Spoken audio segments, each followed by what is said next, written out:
C'est le médecin d'Europe 1, c'est le docteur Jimmy Mohamed. Bonjour Jimmy.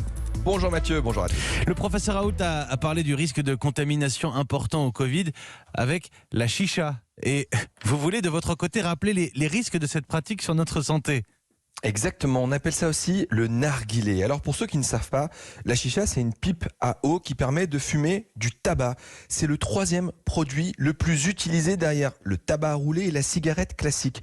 Le problème c'est que ce mode de consommation, plutôt convivial, laisse l'impression de fumer en toute sécurité et que la chicha serait plus saine que fumer une cigarette classique et donc potentiellement moins dangereuse. C'est évidemment faux, ce qui explique malgré tout l'augmentation croissante des utilisateurs. Or, l'OMS est claire. Fumer la chicha et la personne exposée à la fumée passive encourent exactement les mêmes maladies pulmonaires, cardiovasculaires et cancers que les fumeurs classiques de cigarettes. Et en clair, la fumée de la chicha est aussi toxique que celle de la cigarette.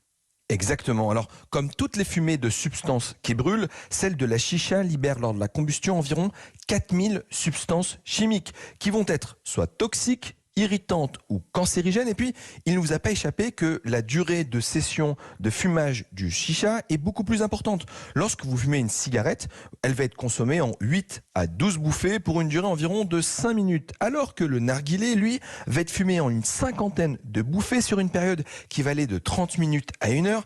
Et puis, écoutez bien, elle va délivrer dans le tabac du monoxyde de carbone, mais l'équivalent de 50 cigarettes en monoxyde de carbone. Et si on prend le goudron, elle va délivrer l'équivalent d'une centaine de cigarettes. Et donc, je vous ai dit que la cigarette était dangereuse pour vous, mais elle est aussi dangereuse pour votre entourage, puisque cette fumée va se retrouver dans l'atmosphère, et donc le tabagisme passif va avoir un impact important sur votre santé. Et puis, mine de rien, on l'oublie, mais il y a aussi de la nicotine. 2 fois plus de nicotine dans le tabac de la chicha que dans le tabac classique. Et puis, mine de rien, le professeur Raoult a raison, quand on fume la chicha, on est dans un lieu clos, on ne porte pas de masque, on n'a pas de distance, on ne met pas forcément un petit embout en plastique pour limiter la contamination. Donc c'est vrai, il faut éviter la chicha en période de Covid. Et d'une façon générale, la chicha, c'est comme l'alcool, c'est à consommer avec modération. Jimmy Mohamed, notre santé. Merci beaucoup Jimmy. Dans son rendez-vous aujourd'hui à 15h avec Mélanie Gomez sur Europe 1, la médecine des enfants.